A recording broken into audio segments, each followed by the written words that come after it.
Gruesome, a case. So gruesome. The police needed therapy.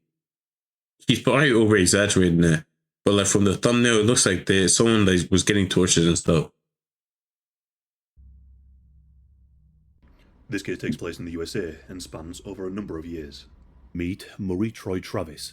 Murray was born on the 25th of October 1965 in the city of St. Louis, Missouri, one of the major cities along the Mississippi River. He was raised in a poor area and lived on the breadline.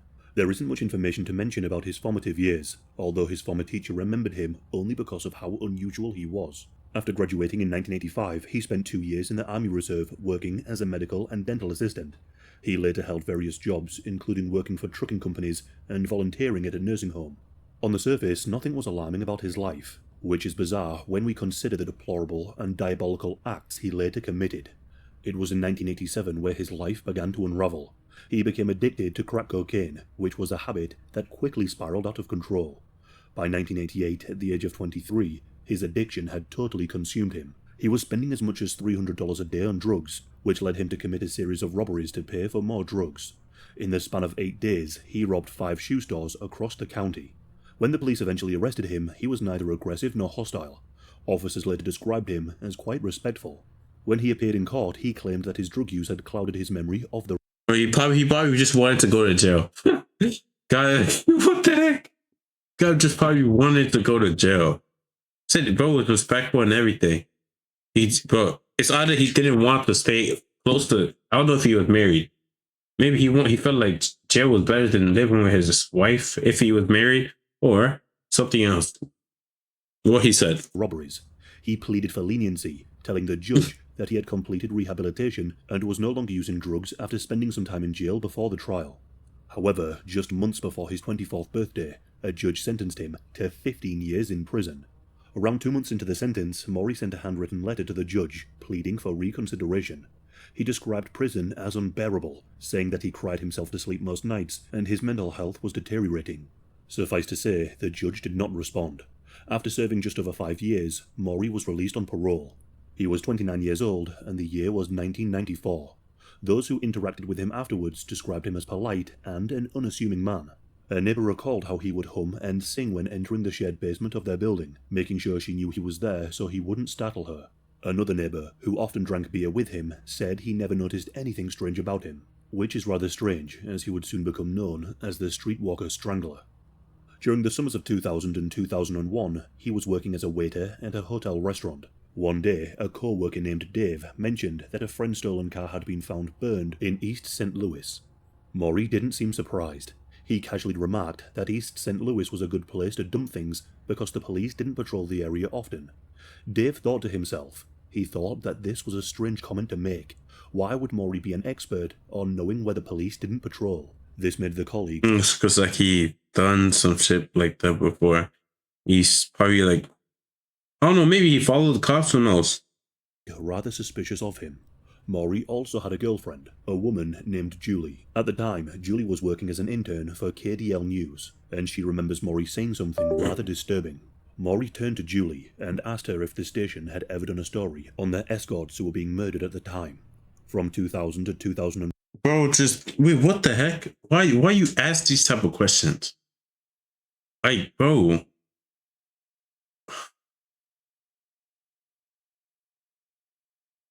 Escorts being murdered. So like he's basically he's killing them just to like become famous or something. Doing all that just become famous. He kills them. After has the police ever talked about these two girls I murdered?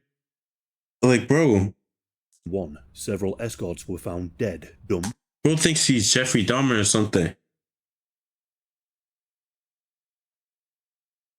Yeah. In East St. Louis and other areas. However, this wasn't public knowledge yet. The police had decided to not yet tell the media. Whilst Maury was talking to his girlfriend, he referred to this person as a serial killer. Julie found the information strange but intriguing. It pricked her journalistic senses, and she pitched the idea to her boss at the station. However, the boss had no idea about these murders yet. Less than 3 months later, the police publicly announced that a serial killer had likely been preying on escorts in that area. These were African American women who were addicted to drugs and often living on the streets. In St. Louis, the common area known for its crack houses was called the Stroll. People who hang around the Stroll can be seen walking the streets for days on end. They have matted hair and wear the same clothing for weeks at a time. These women have no permanent or safe residences. They were exposed and at the mercy of their next customers. They worked so they could buy more illegal substances, and Maury Travis knew this area. He knew it for the access to drugs and the access to vulnerable victims. The serial killer who had been preying on these women was in fact Maury Travis. Still to this day, there is no timeline of events, but it is suspected that Maury went on a killing spree from the 19th of March 2000 to the day of his arrest 2 years later. What we do know is his clear modus operandi. First, Maury would cruise up the Stroll, eyeing up the local women of the night, most of which were African American, just as Maury desired. Yo, he has, yo, I don't know why he's looking like that, bro. This looks, I'm not the only one who feels scared. Yo, no. The eye contact is kind of crazy.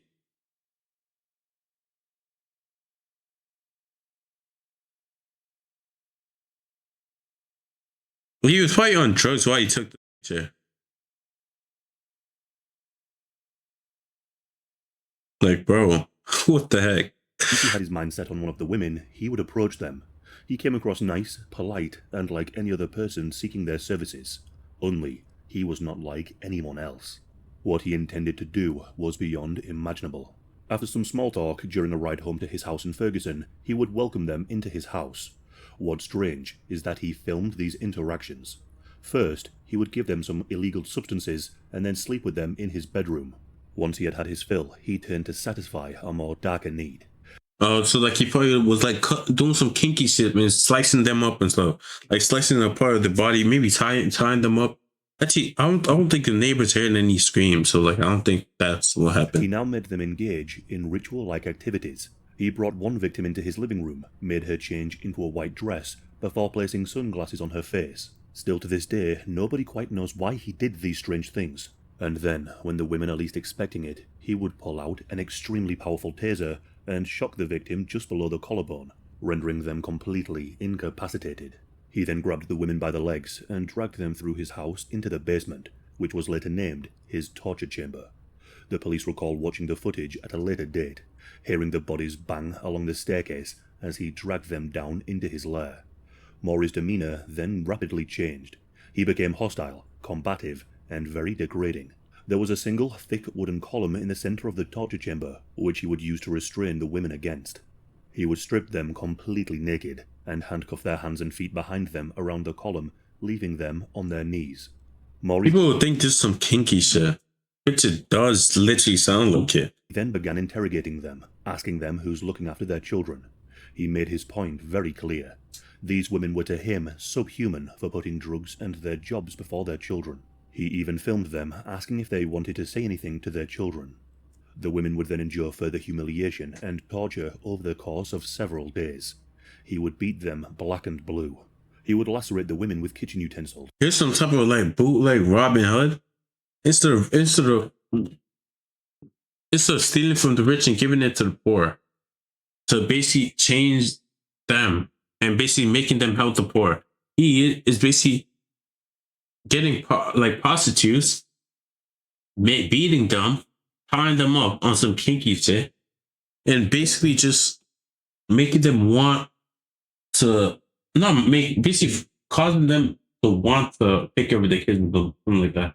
Just talking to them. I don't know if I'm making the now, but yeah, like that.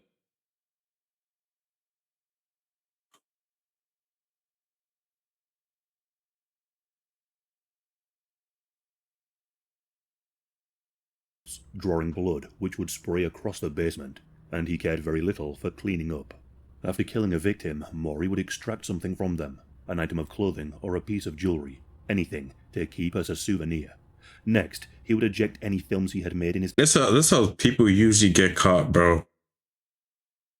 Keeping the souvenirs and like, oh my days.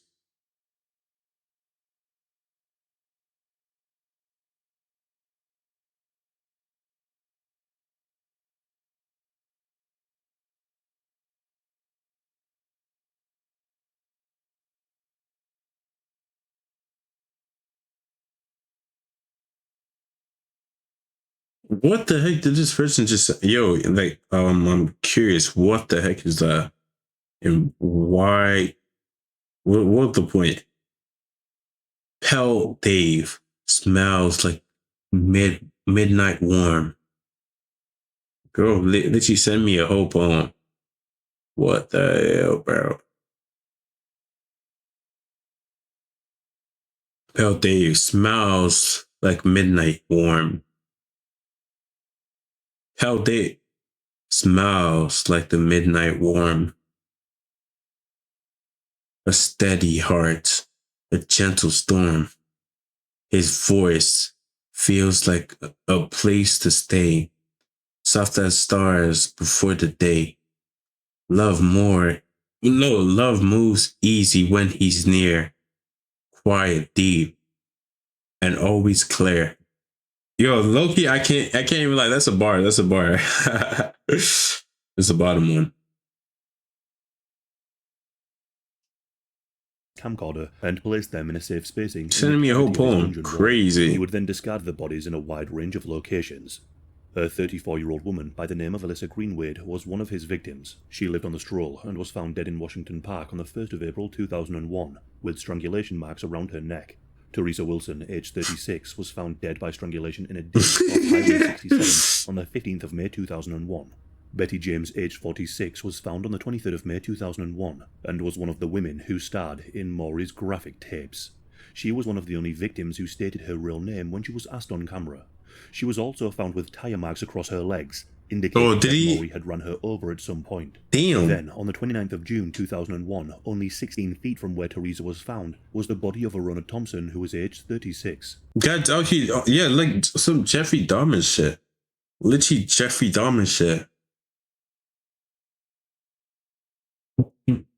He kills black people. It's Jeffrey Dahmer kills gays. He kills basically prostitutes. Am I even allowed to say that?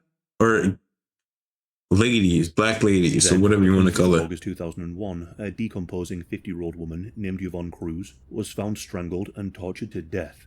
Then there was 33-year-old Brenda Beasley, who was also strangled and dumped in some garbage only a few months later. Brenda and Yvonne. Yo, see, him and Jeffrey Dahmer basically like yin and yang and stuff. Had DNA. But it's not yin, actually yin and yang. They basically mirror opposites, but they match and are together.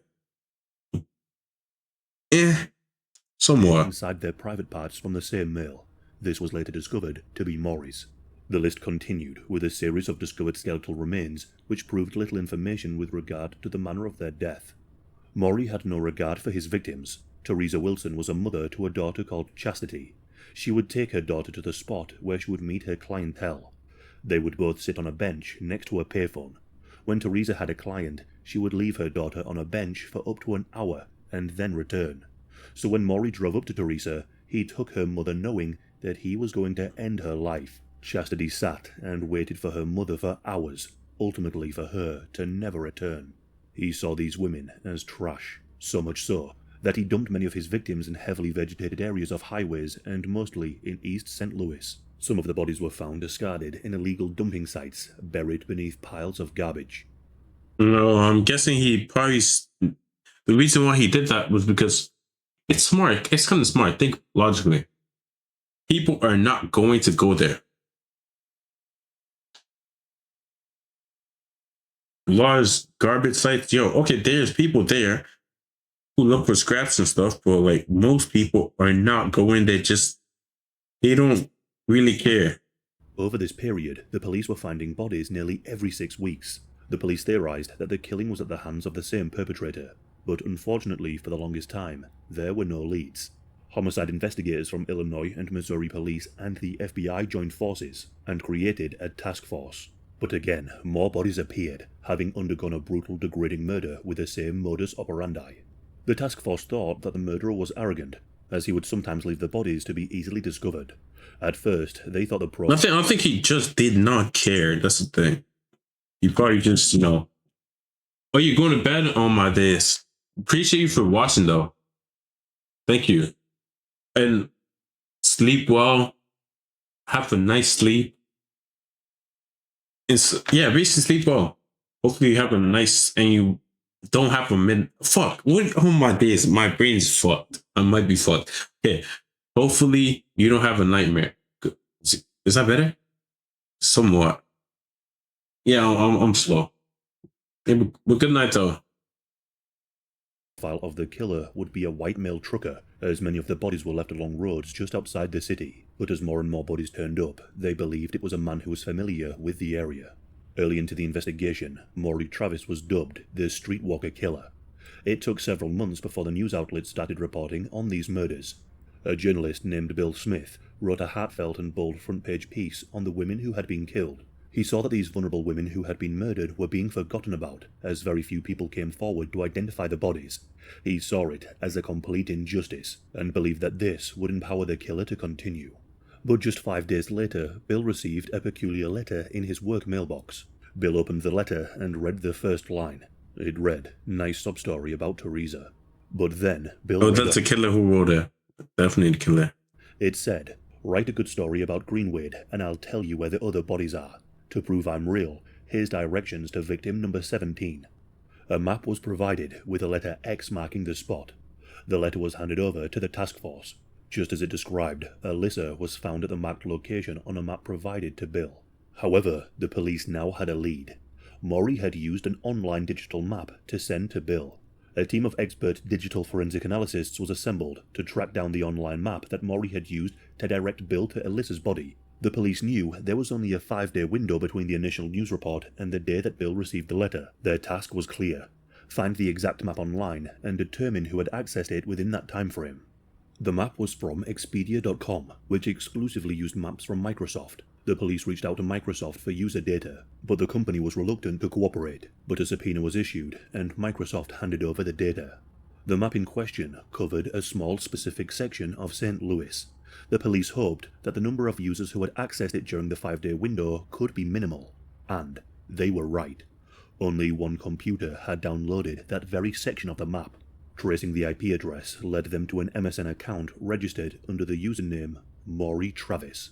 This name brought them to a property where Maury had been living, the house which sat atop his murder dungeon. On the 7th of June 2002, Sergeant Tom Sachs of the St. Louis Police Force headed to Maury's residence in Ferguson in the morning. After banging on the door, the officer was met by a riled-up Maury Travis and his girlfriend. Maury's first words to the police officer was, "It's 7 o'clock in the morning." Tim Sachs replied and said, "Yeah, you're right, and here's a search warrant."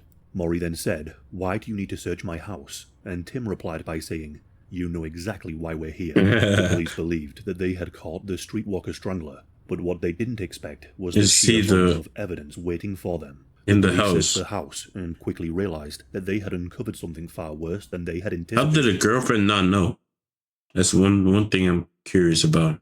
Maybe she did know. Or no, she was suspicious. No, not really. I don't know, bro. How didn't she know? That's the question. They found the computer they were looking for, but they also found women's wigs, pairs of high heels, jewelry, in his and house? a stun gun locked in the desk drawer. They even found a book on how to conduct God did not even keep it in the safe. regarding his victims. Within the walls of the torture chamber were a collection of homemade videotapes. One videotape was labeled The Wedding Day. This had several edits and cuts which showed Maury torturing, abusing, and forcing himself upon different women. A moment later, it cut to a part where he is killing Cassandra Walker.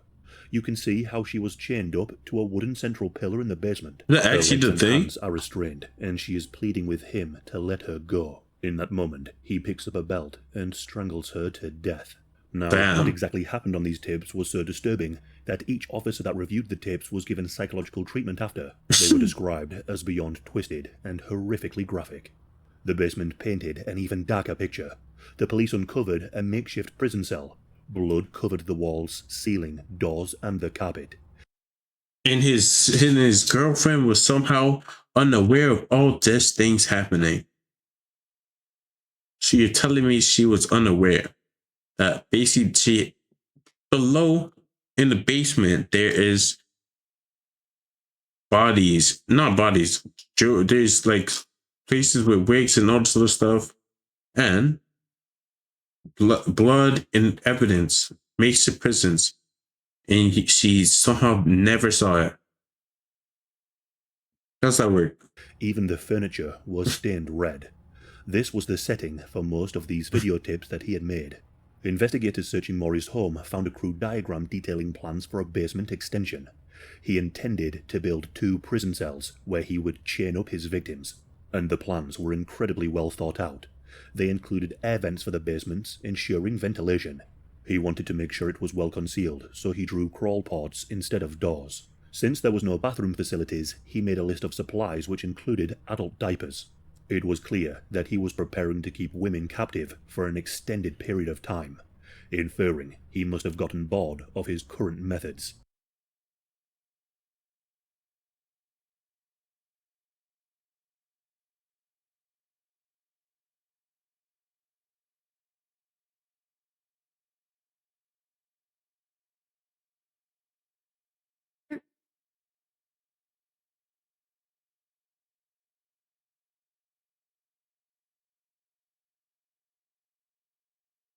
Wait, is that not how I'm supposed to read the poem? Yo, I assumed that was how I'm supposed to read it.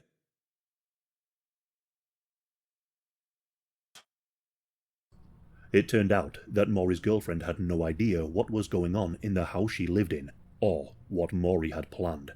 She swore that she had never gone into the basement, and that the basement was for Maury only. Maury was questioned for 4 hours on his sofa before being taken in for interrogation. Initially, he was arrested on kidnapping charges linked to 2 victims, Betty James and Alyssa Greenwade. Investigators then matched tire tracks on Betty's leg. They were linked to Maury's car. It was now a priority for the police to identify and locate the other victims who were in these tapes, and whose DNA covered the basement in the form of bloodstains. But Maury, he wasn't cooperating. There was no emotion, no guilt, no remorse. He was described by the police officers as nothing but a monster. He sat there unfazed, asking the police officers how they had found him. His arrogance was unsettling. He even remarked that the interviewer was boring and that he wanted to have someone more challenging. Maury seemed Bro, this is the real definition of doing anything to become famous. He did that. He wanted, wanted to go to jail. He just wanted it. There's no other way he didn't. Am I hearing? There's no other way he didn't. able to believe that he had finally I guess that's just me. But then the police revealed that it was the letter to Bill Smith that led to him being apprehended. And with this, his demeanor shifted. He drummed his fingers on the table restlessly. His body shifted in the chair, sliding back and forth, and he further refused to cooperate. Maury was then placed in a super maximum jail cell and was placed on round-the-clock observations. This is a common practice for criminals who may face the death penalty. Observations were scheduled for every 15 minutes.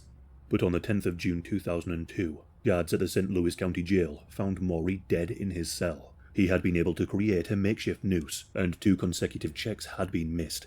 In those 45 minutes, he had enough time to tear a strip from his bedsheet, thread it through an air vent above the toilet, and end it all. He even managed to restrain his own hands behind his back, preventing himself from instinctively fighting for survival. Inside his cell, they found a note addressed to his mother.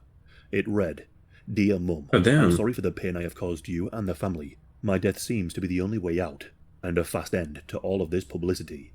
You were the best mother a man could have, but I've been sick in the head for a long time, since I was around 14. I don't know why, I was just sick. I have never felt normal or happy at any time in my life. This seems to be the best solution for all involved, especially me, because I don't want to spend the rest of my life locked up. Or worse, let them kill me with a needle. Tell Grandma, Marina, James and everybody that I love them dearly, but I love you the most. Forever your son, Maury Travis." The investigators who analysed the note saw no admission of guilt for the murders. They also believed that a significant event pushed him towards becoming a cold-blooded killer around the age of 14. But when detectives interviewed those who knew him, they found nothing. No signs of childhood trauma, or any trauma for that matter. No clear trigger that could explain his descent into murder. Unfortunately, Maury never faced trial. He never stood before the families of the women he manipulated, humiliated, and destroyed.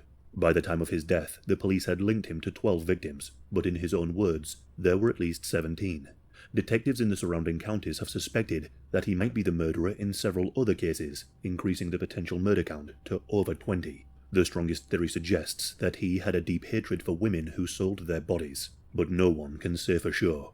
The case of Maury Travis remains a puzzle unsolved. His motives were never fully understood. Yeah, we can obviously see that he did hate people who sold their bodies. We can, okay, I don't know why I'm laughing about it, but we could kind of see it. Like, bro actually went to go off them kids there. Like, damn. RP them. They're trying to do anything. I'm not gonna say do anything will get a real job, but like, money is money no matter how you make it. It's a real job.